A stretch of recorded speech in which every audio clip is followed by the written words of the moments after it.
билээ. Монгол гэр бол монголчуудын үндсэн сууц бол монгол гэр. Энэ бол монгол гэрийн тоон. Энэ бол монгол гэрийн дээгүүр. Энэ болохоор монгол гэрийн өрх. Энэ болохоор монгол гэрийн үн.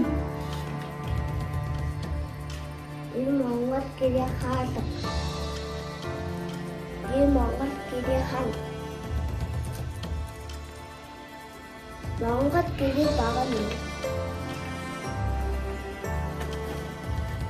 Энэ болохоор монгол гэрийн үрэс. Энэ болохоор монгол гэрийн бүсдүүр. Энэ болохоор монгол гэрийн шал.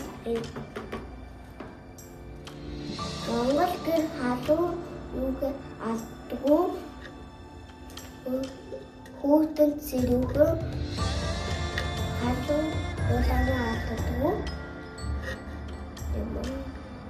Аим шиг. Монгол